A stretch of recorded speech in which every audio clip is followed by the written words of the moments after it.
Welcome, welcome, welcome. Make sure I got my mic on because I'm known for doing that. Welcome, welcome, welcome. This is the Dukes of Football Wednesday night live. So I'm trying to do something and it's not working, but that's okay. Eventually it will. But until then, welcome. Hey, everybody. This is your man's the one. This is Dukes of Football brought to you by, what are we brought to you by? BW Sports One, the network. We're also powered by Elite Performance. If you want to get in that elite performance shape, make sure you contact our good friend Zach Dyer over at Elite Performance 765-199. No, I did that all wrong. 765-499-1005. So that is good performance over there. Let's see. And you are looking for some New Year's ink therapy to help get rid of the old and bring in the new. Check out our good friends Todd and Kati Durham over at Revved Up Tattoos. Once you go in there, make sure you tell them to the BW Sports One sent ya. Hello. Let's see who else. Who else? The fighter's friend, D8, D9, CBD product. All good for your healing alternative supplement. Use promo code BW Sports One and see what kind of cool things that you'll get from them. Printed memories, wonderful apparel directed to print or order basis, and be legit, BeeLit Organics.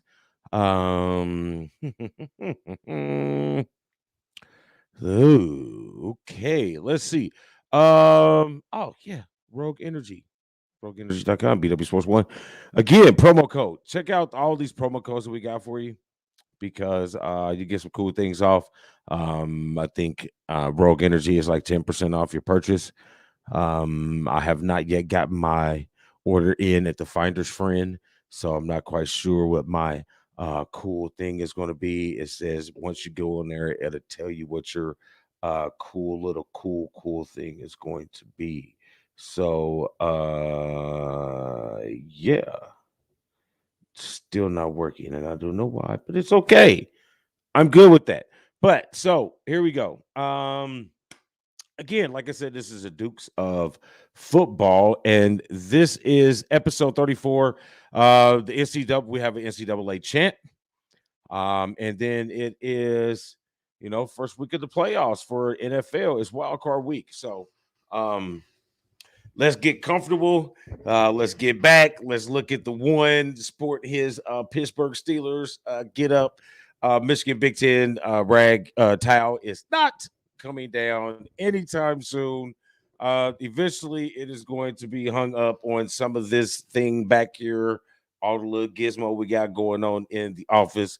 We always got the cool pineapple because we live in a pineapple under the sea.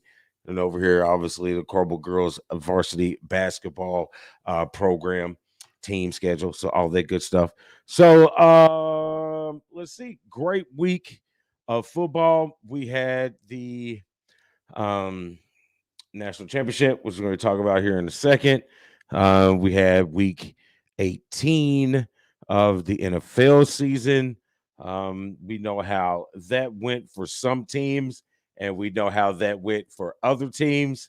Smiles and tears and angry cheers all around the NFL, and also here in Indy. So it was a up and down weekend here in Indy. You had the Colts who were extremely upset about losing on Sunday. But then you turn around and then Lucas Oil hosts another fabulous football game. Well, they didn't host this one because they were in Jacksonville, the nemesis, but we'll talk about that later. Ooh, excuse me. Let's see where we're at. We're talking about today's lineup. Oh, yes. So we got that and that and that. You had the national championship here. So that was exciting. The city was ablaze. You had another wonderful production by the city of Indianapolis in hosting grand events when it comes to sports things. Y'all who see this outside of the state of Indiana, y'all don't really experience the fact that we're very experienced in providing quality, large venue sporting entertainment.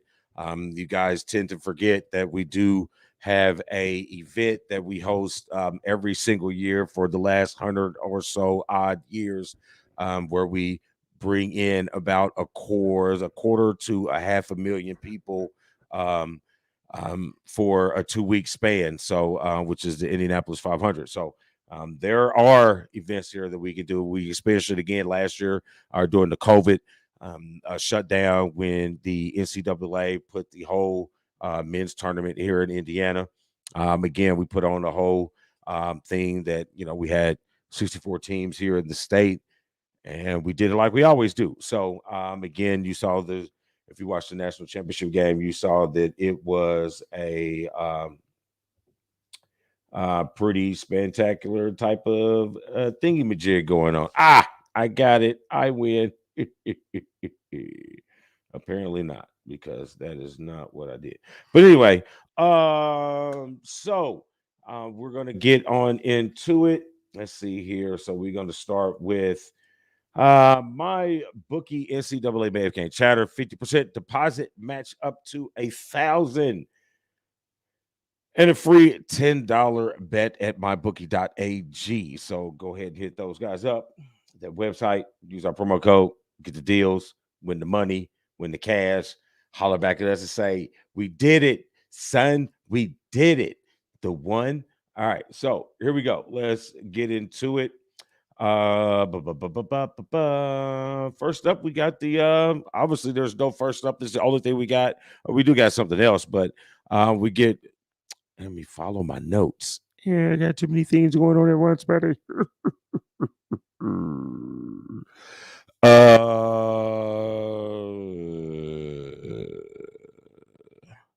So he's kind of played in here a little bit, but not too much. All right, so we get into it. Like I said, national championship game here in Indianapolis. We had Alabama and Georgia. We obviously talked about our displeasure and how they had it completely set up for that particular matchup. I know I'm not a fan of rematches, especially that late in the year when it comes to national championships, but you cannot deny that both of those teams really earned their spot to be there.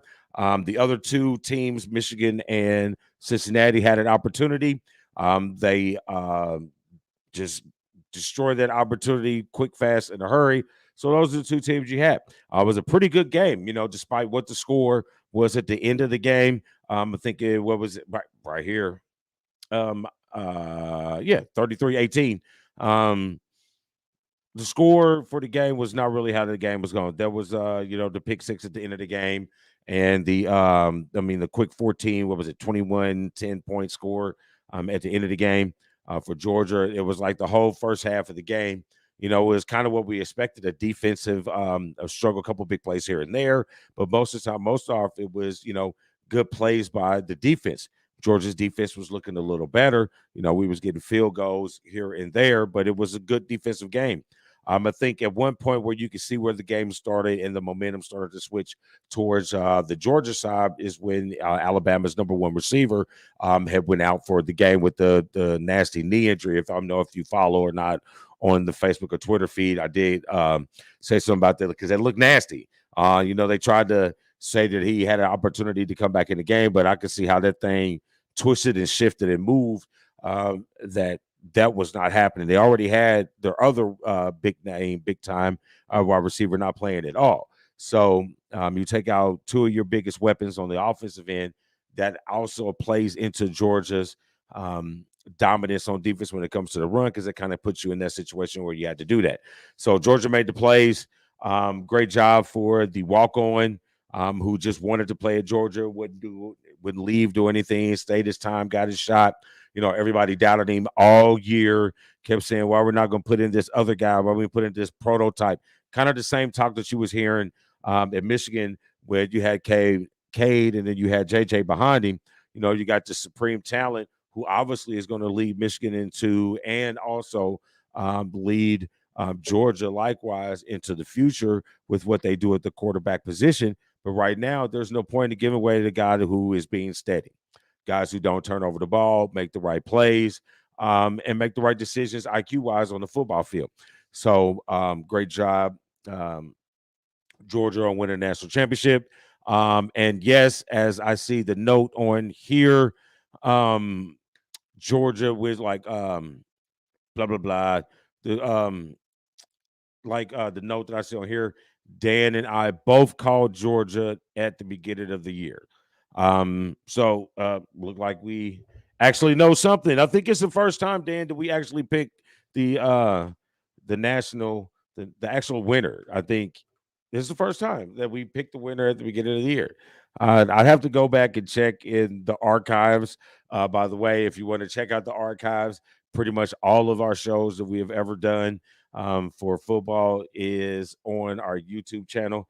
You can check that out, subscribe, hit that button, and then you'll get the links and the likes to let you know when we're going live for the football show. So as we do that, we both picked them for that. So it was a great thing. So next up on the college side of things, we have here the way too early NCAA Final 25, or the way too early NCAA Top 25 for next season. So they always have to do a little extra here and there, and to do all those things you got to do to talk about the next season and predict and blase scoop-de scoop. If you've watched us long enough, you know that we are not a fan of rankings until I say about week 5 or 6. I say week 5 is a good week because you've played at least one or two throwaway games or just win me games. And you've probably, if you schedule right, if you're a good team, you probably play one game or two games. If you're in the upper echelon of football in college realm, you've probably played, 2 games ranked. So against a ranked or a very good opponent or a good named opponent. So I would say, me personally, I would say week 5 would be a good week to start actually ranking the college teams. Dan is set in on week 6. Either way, I couldn't go. I wouldn't fight you either way. So, but they do have it out for this upcoming season. So, as you can always expect, what we see every year, you got Alabama at the top. You got who finished 13-2. You got OSU, which is the school in Ohio. They finished 11-2, and they're at number 2. Georgia at number 3, who finished 14-1. Texas A&M. This is the one. I know they beat Alabama, but this is the one that I'm wonder about. Now, I did see some things that I did like. I'm not sure. I have to dig into it to see how many people they got returning and what key positions that they have people returning. But I'm looking at this right here, and I mean, finishing the season 8-4.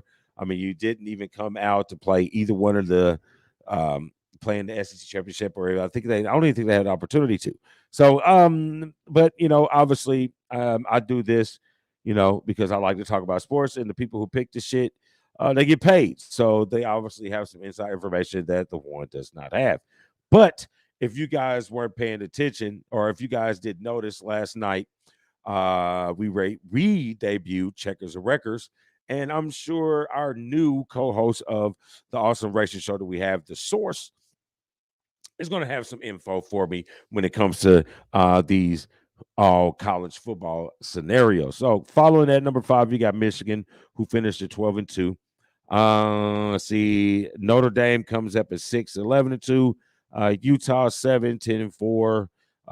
Number 8, NC State 9-3. Oklahoma State 12-2. Michigan State 11-2. That rounds out the top 10. I'm not going to go through the whole 25 because really most of the time, most people don't really care about the schools past number 10 unless it's your school that you are watching. So that's what we got for that. Let's see. What do I got? See, who are you looking to The question is, who are you looking outside of the Power Five to make some noise, kind of like Cincinnati did last year?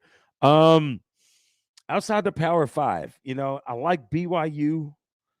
From what I'm looking at, I like BYU. There was another one that I can't really come to mind, but I'm not really seeing a whole lot. Maybe Houston. Maybe Houston will probably sneak in there out of Conference USA. No, they're leaving Conference USA, so they will be in the Power Five. So, I guess I don't know until um until we decide, how the breakdown of the conferences. I did see something in college football news pop on right before it hopped on was some schedule changes. They're gonna start to do more cross-state or some things like that, divisional rivalries with the more in the Power Five for these guys to try to combat what's going on in the SEC. So we'll get to see how that turns out. Getting a little scratchy.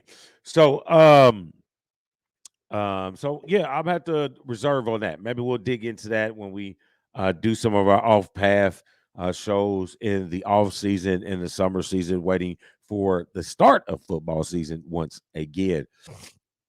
Maybe we'll entertain that during the draft as well. Let's see. Next question: who can dethrone the SEC? Looks like Dan says the Big Ten looking strong for a possible push, but the SEC adding Oklahoma and Texas is going to be interesting. I do agree with you. It is going to be interesting adding those schools. I would have thought more so Oklahoma if Lincoln Riley had stayed, but I'll save my comments for after we see how that breaks down when the season starts. When it comes to Texas, I mean, I just don't feel Texas. Texas I think, is a letdown. I think it's going to be a real big hit for them coming to make that adjustment over into the SEC. I still think Oklahoma have a better shot at it. Their offense, their style of football is more suited for the SEC. Texas is still trying to make that transition. So I see Oklahoma to be somewhere in the middle of the pack. I see Texas to be somewhere down at the bottom of the pack. I think the Big Ten does have a really good shot at challenging the SEC, but it's going to have to be a team that has the opportunity to open the game up. I don't think that you can win a national championship with a traditional Big Ten style offense where you rely on the run game and you play defense. These SEC and these ACC schools have way too many athletes on the outside that doesn't allow you to do that. And plus, their offensive lines and defensive lines are as big as yours, but more athletic. So you're going to have to be able to have a diverse offense where you can still have that pound and ground, but you also be able to play action and spread the ball out when you need be. The way it looks from the Big Ten, there's only really 2 teams, maybe 3 teams that have that ability to do that. If you look at the teams where they have them, I think in this top 25 way too early, I think they have, 6 Big Ten teams in there. But if you look at it, there are only maybe 2 or 3 Big Ten teams that have that ability to make that adjustment. That'd be OSU, Michigan, and Michigan State. OSU has the horses to compete. They have those type of athletes where they can do that, and they've been doing that offense or that wide open style of football for a while, so they're already ready to do it. And from what I've seen in the bowl game, what they got coming out, which was supposed to be a negative for them with Olave and a couple of the other guys not playing, but you saw Marvin Harrison Jr. step up. I think there was a tight end, and this quarterback is going to be around for a while. So I can see why they got them up there, and I can see how they can compete from the Big Ten. Michigan showed that they have the ability to run the ball and still be able to flex it on the outside. They just didn't have all of those type of weapons. You know what I mean? When you got 3 stars and 1 5-star going against 4 stars and all 5 stars, eventually that talent shows up, and that's what you saw. But you can see the transition and ability that they showed, and Michigan State as well, the transition and ability to show that they are willing to test the outsides and do a read and run or run and read style of offense to give them the opportunity. Now, with the good showings that they had this year, maybe that will rub off and they'll be able to get some of those recruiting higher talents. I did see that Michigan's recruiting did jump up a little bit. Didn't really pay attention to little brother Michigan State's, but we'll go from there. But I do think that that is an opportunity. Notre Dame, I thought might challenge, but we'll see how all that stuff flies out. Clemson, not yet. Clemson's 1 year away from getting back into that limelight. I don't see anybody else. Maybe NC State, but we'll see. So there you have it for college. So what we're going to do is we're going to take a little small commercial break, and then I will give you what the Elite Performance social media football question of the week was. And we'll continue to have that conversation, excuse me, on the Facebook feed. So people can see that and join in. And then we'll get into our NFL Super Wild Card game. So I'm not going to dive into a whole bunch of NFL stuff. We're going to do a lot of that when it comes into talking about the matchups for the playoff games for the weekend. I'm a reserve out there. I do have a couple notes on here for season ending type of things for the NFL, but I'd rather do that really as a show when we finish the season. That way we can recollect on the whole season as a whole. And then maybe some of those coaching changes might have been filled in. So let's jump here to a real quick break, and then we'll be right back and we'll do our Doc Sports NFL picks and talk about football, the NFL. 5, 4, 3, 2. Wrong one. Sorry about that.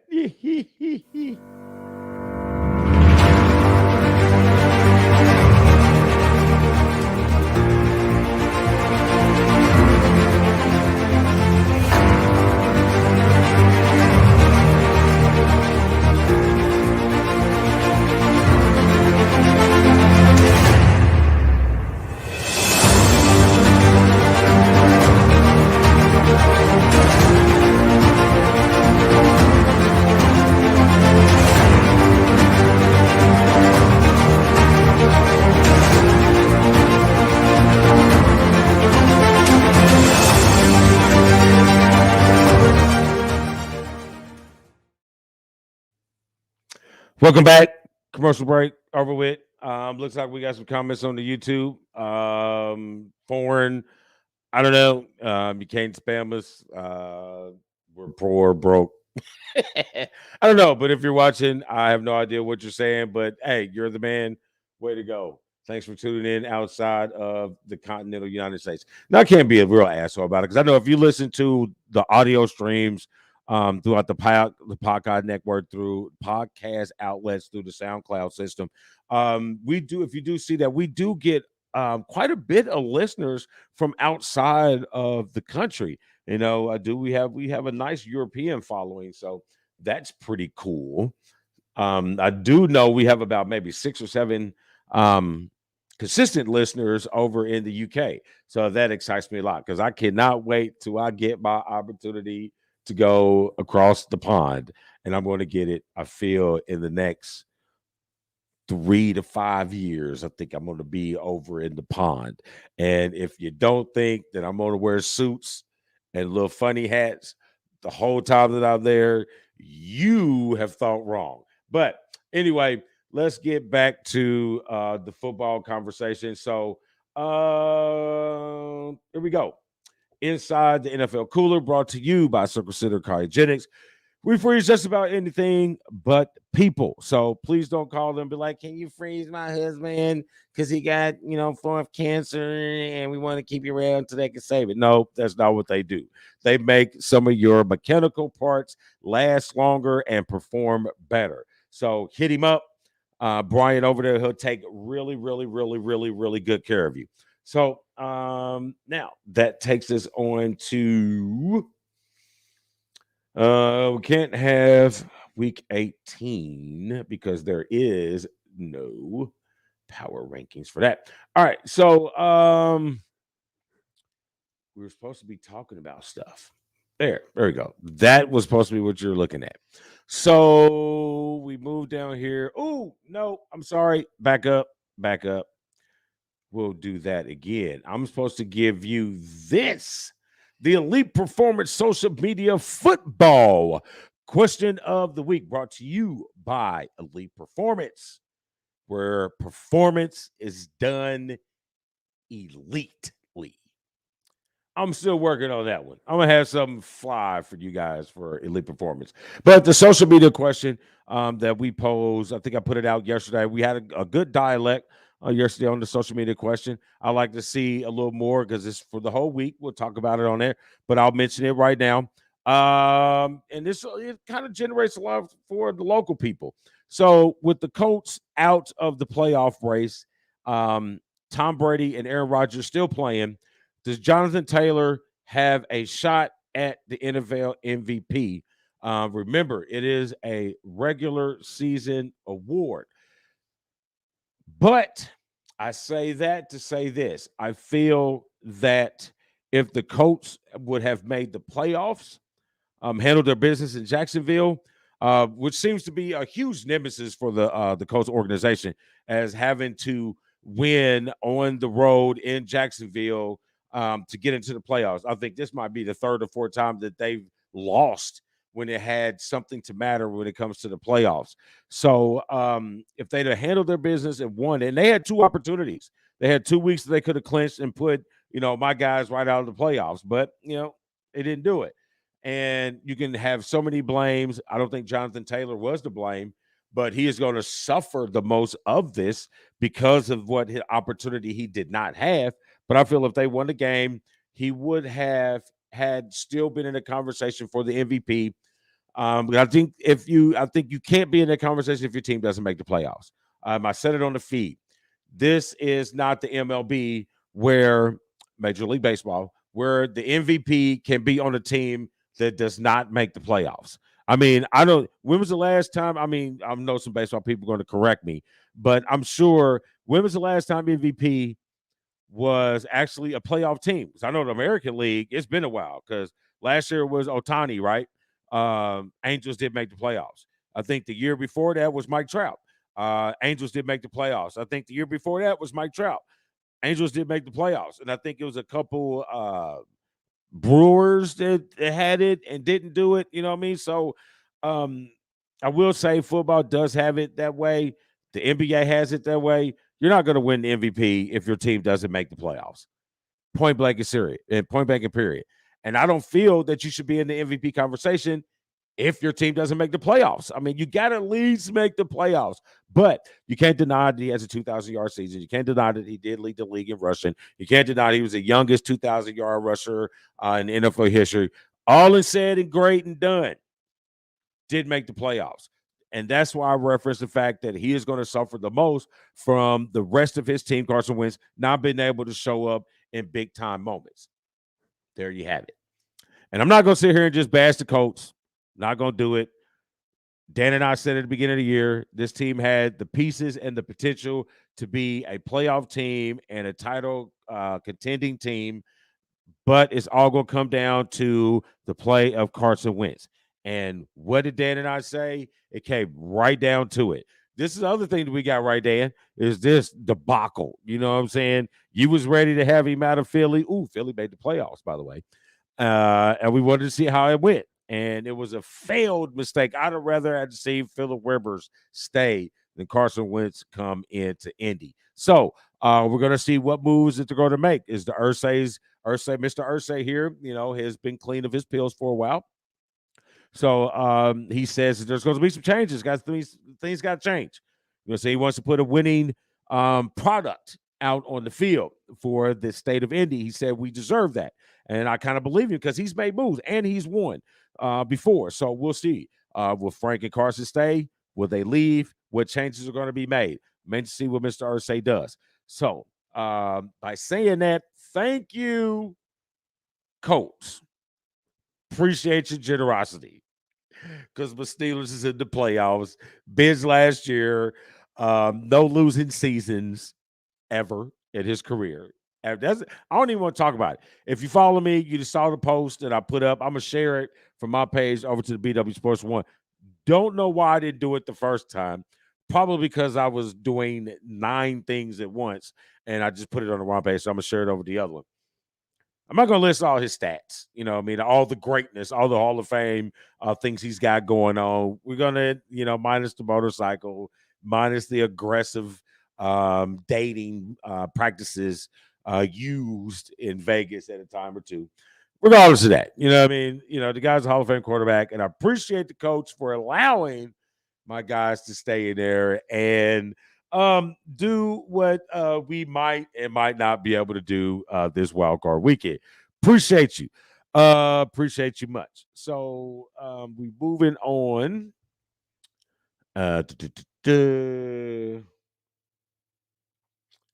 So no, but we could conversate about that furthermore onto the page, so to speak. So moving on. We had coaching changes. Obviously, we had quite a few of them that were expected. I know we did a show further back. I think it was like episode. Let's see, where we on 34. We on 34. Yeah, we're 34. So I'm gonna say around maybe 25, 26 when we did a question. Who were coaches in the hot seat? Somewhere around the mid range. And we kind of pretty much nailed it for the coaches that were on the hot seat, and their seat is no longer hot. Their seat is cold as hell, and they're looking for a new seat. So Chicago, which we obviously knew, got rid of Matt Nagy. We knew that was going to happen. We were actually surprised. I definitely was actually surprised that this didn't happen in the middle of the season. But whatever, in the NFLs, I know you guys heard me say before, I'm not a fan of firing coaches in the middle of the season. That applies to college and lower. Pros, grown men, hey, whatever, you do what you do. So we expected that to happen. They also got rid of the GM. We expected the Mike Zimmer firing, more so the source and Dan than I. But we kind of expected it. We expected the Joe Judge. Again, that was one that we thought should have been done during the season. And then we was speculating why it didn't happen when all the other ones happened at 8:00 in the morning on Monday. And it took Aaron Rodgers on the Pat McAfee show for them to do it. I don't understand why, if you were going to fire him, why he was helping interview the guy who was going to come in and fire him, or it's some vice versa or whatever. But maybe they wanted a day all to their own to fire him. So I'm not really sure, but that should be a job that is open as well. Give you those jobs here in a minute. The one firing that was surprising, though, I know they talked about it on the shows that we all watch during the week. But the Brian Flores in Miami, that one was a little surprising. I know we might have mentioned it when he was 1-7. But the team rallied around him. Tua started to play better. The defense started to play the way that Dan thought that they were supposed to play with the secondary that they had. So it was nice to see them finish the way they did throughout the season. So it was kind of hard to understand why. I think they might regret that situation, but I think there were some button heads between him, the GM, and the owner. So I guess it's whoever polished off the owner the best was going to get the job. And so, I guess I know how that turned out. He didn't do that. So anxious to see. So that adds 7 jobs available for new coaches. And out of the 7, only one of them is currently in the playoffs, and that is the Raiders. So that might be the team that wins the oh, damn, we should do some awards. The WNL Awards, the Wednesday Night Live Awards show by the Dukes of Football. But they would definitely get my team, the best resolve, team with the best resolve award for the season. You go through I mean, I know it's not an issue, and I love that they made it a non-issue.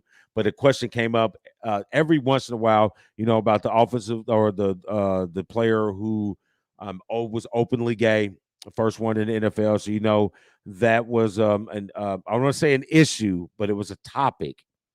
And then you have all the John Gruden things going on.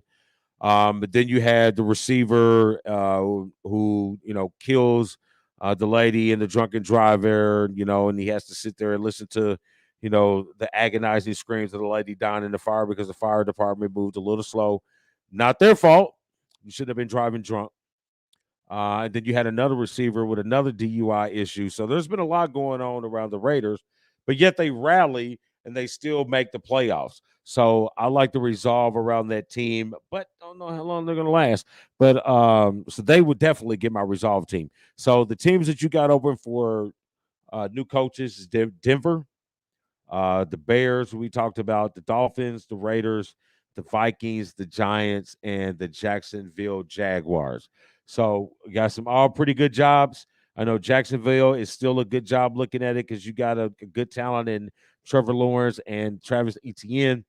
Giants are not sure. Vikings are probably going to have to do some work. How long are you going to believe in Kirk Cousins?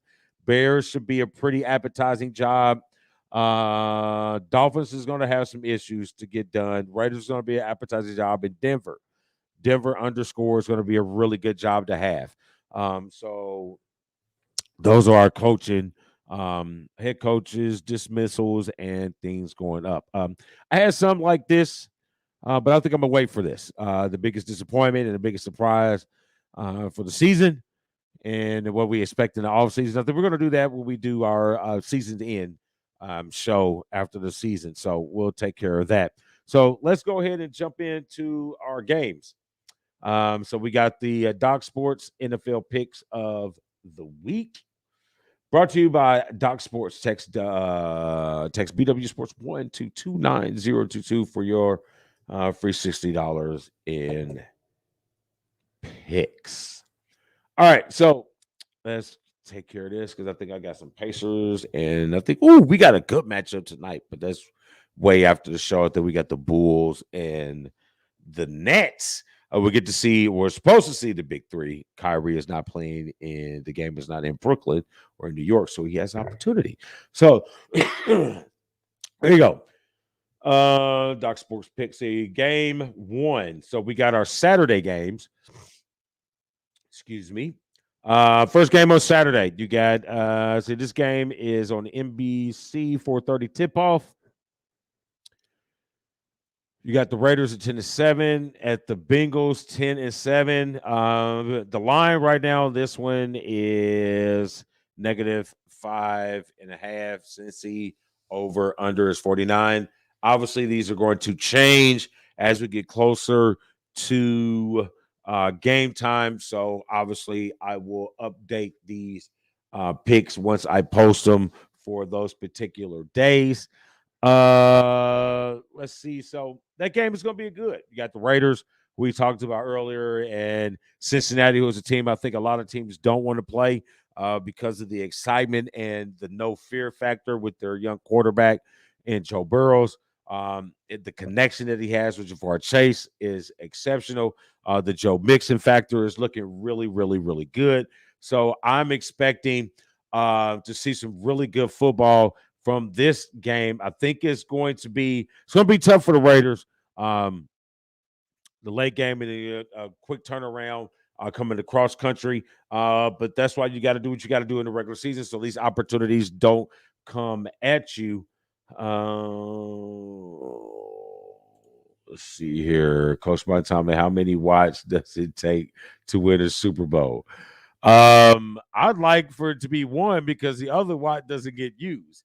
But my statement is you need a watt in your life. If you want to be successful, you need a watt in your life.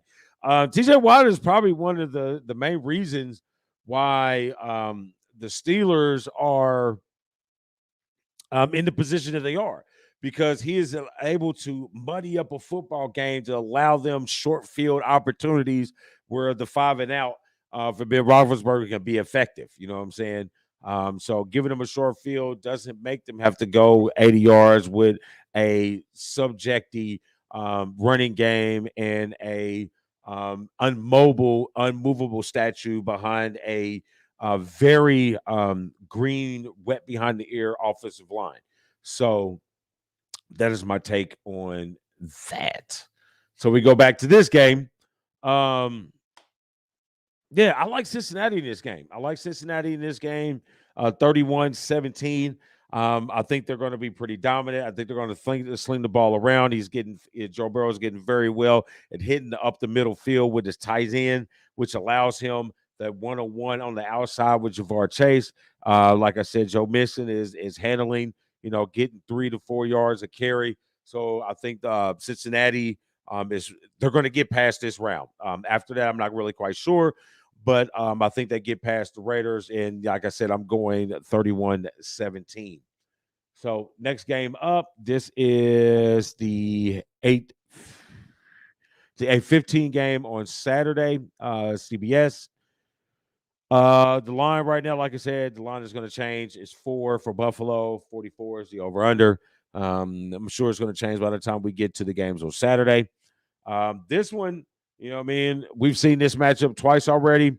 I think the team split. It's going to be really good. The last time you had the Patriots, not run the ball, not pass the ball, but 3 times the whole game.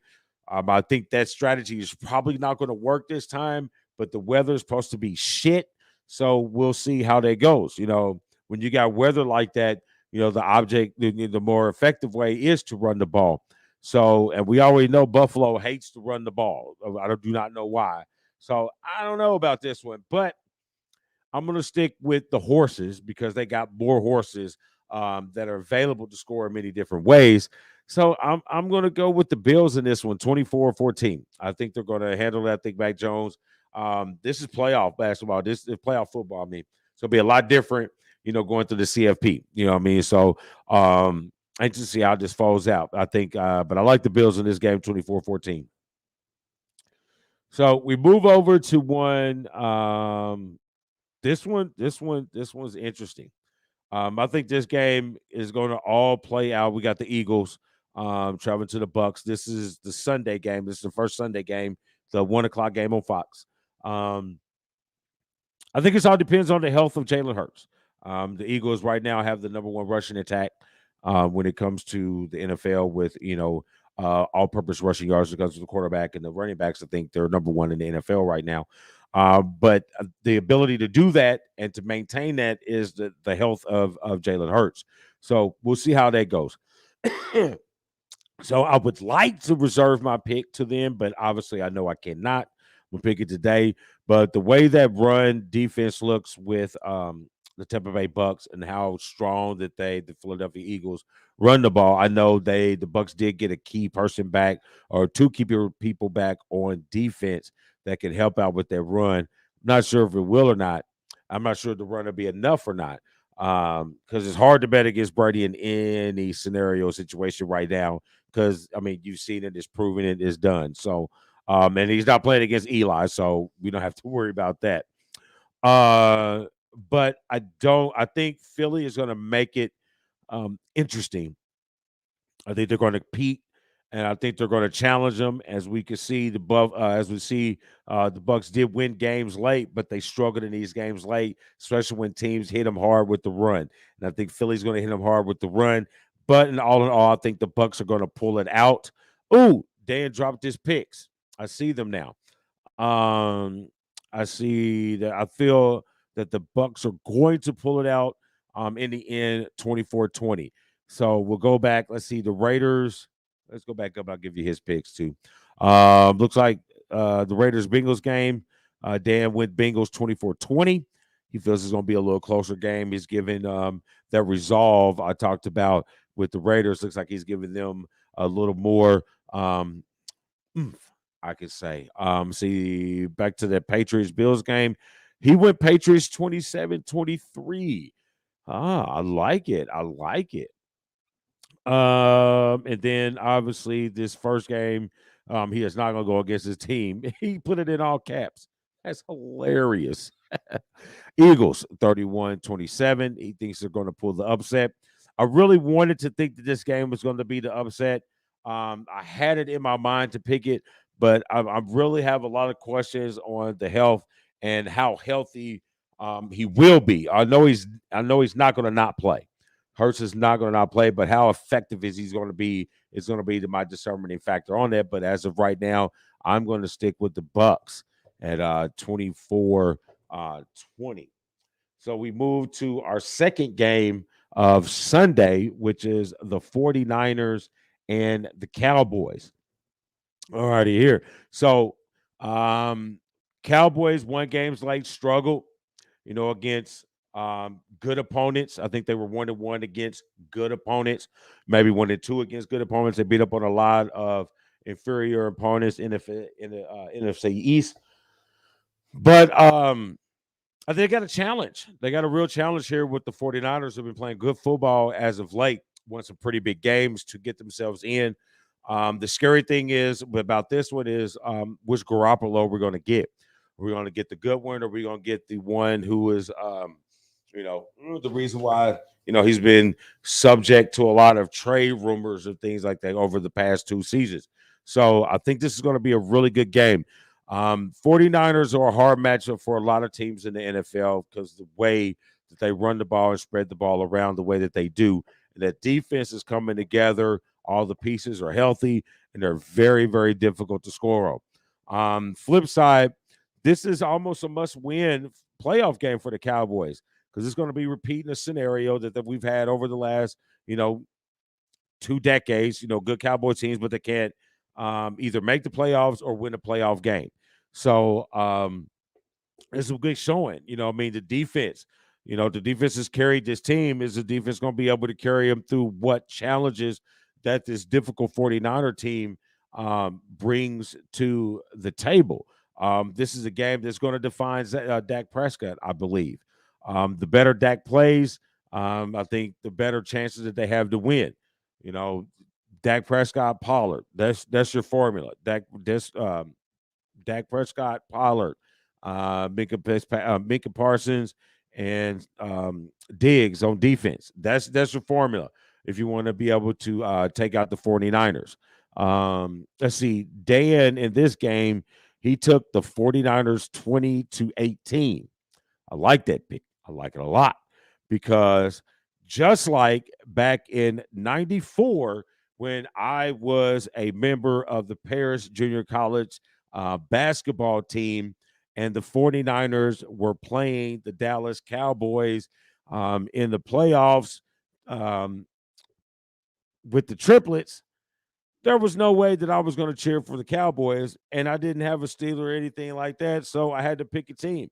So I went out, got my little side piece that was in Texas at that moment, went out, got me a 49ers jersey at the Delk's department store, and that's what I wore to the VFW to pick the 49ers 30-20. That's what I got, 49ers 30-20. So all right, now we move on to my game, which is the 8:15 game on Sunday night. I love it. We get another primetime game. Ben gets to end his career on prime time. Yeah, I said Ben ends his career on prime time. I'm not a fool. This is a juggernaut of an offensive team. The Pittsburgh Steelers have all holes everywhere. But the thing is, the Pittsburgh Steelers always seem to find a way to muddy up a game and give themselves an opportunity to win at the end. I'm going to tell you right now, if the game is close in the end, I will always put my money on Ben Roethlisberger and Mike Tomlin. Mike Tomlin inspires these guys to get them to play ways that you haven't seen before. And I think they're going to be inspired where to play football. It's going to be a dirty, grimy game. And if it's like that, and Ben has a chance, guy who's third most in comeback wins, the guys who is second most in fourth quarter comeback wins, that guy, Hall of Fame, Ben Roethlisberger. If I have an opportunity to put my money on that guy, I am going to do so, and which I am doing. I am taking the Steelers 27-24 to knock out the number 2 seed in the AFC. And apparently the Dan feels with me. He agrees with me.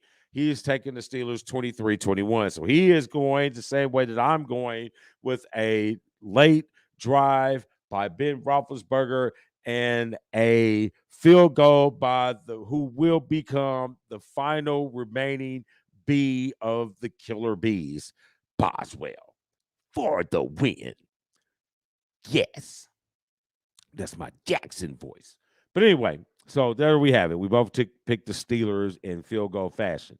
And then to end the wild card weekend, we have the Cardinals and the Rams. Cardinals struggling. Rams aren't playing much better, but the Rams look better than the Cardinals to me. Both of these teams split. The Rams look better the last few meetings. This is obviously the Monday night game, ESPN 8:15. I jumped on board with the Cardinals twice in a row for seasons, thinking they're going to be a little better than what they showed. They good start of seasons, but fizzled towards the end. And I think they're still fizzling. I'm going to go Rams 28-21. Rams 28-21. Dan is going to go Cardinals 23-16. So there you have it. Those are our picks. I do have the lines up here, but those lines, are going to change when game times come up. So I will change those lines once I post our picks again for those particular days that those games are. So there you have it, folks. That is episode 34, NFL Wild Card and National Championship champion. So it's been great hanging out with you guys for the last 53 and a fourth minutes. Just love getting on here and talking sports with you guys. Thanks for hanging out. I appreciate it.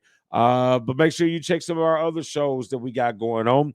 The Lion is back doing his interviews with the Combat Zone for and his bare knuckle things. Steven is super kicking it with Steven is ramping up for his his early season. I think WrestleMania is the next one coming up here, so he's getting into his wrestling thing real good. Check out Monica if you're feeling down and you need some positive quantum lifting. Check her out with Quantum Inspirations. Let's see. And then you got myself and the big man in the middle, Big Storm, on Sundays for the State of Basketball. And returning after a year hiatus, Tommy Boy is back with Checkers and Records. And we got a new member to the family, The Source. We've had him on the show here a couple of weeks ago when we did our football roulette table. So great to have him on board. So check those guys out on Tuesdays for anything that shifts hard, drives fast, and keeps the rubber on the road. Bam! I nailed it. And they're not even watching. I hate all of you. Just kidding. So make sure you check those guys out. And if you want to check out any of our past shows, you can check them out on YouTube, on our YouTube channel. Check them out. They're all there. Or you can hear us audibly on all of your favorite podcast platforms, Apple, Google, whatever all those are. You can check us out there. So and then if you were, let's see, and so you can check out the website, BWSPORTS1.com. Yeah, BWSPORTS1.com. Check this out there. And if you are check out all our social media page. If you have any voiceover, would you like to see this voice sell some of your product? Because I can get it done for you. But if you want to hear some voiceover video and audio editing, visual and audio projection, broadcasting, live events, promotions, and more, just hit us up. info.bwsports1@GW. Just forget, start it all over. info.bwsports1@gmail.com. Check us out. Speaking for the guys at the network, myself, DeLion. This is the Dukes of Football Wednesday Night Live. We love you. BW Sports 1. Holla at her. I'm out. Maybe not because I can't find the right button. There it is. Deuces.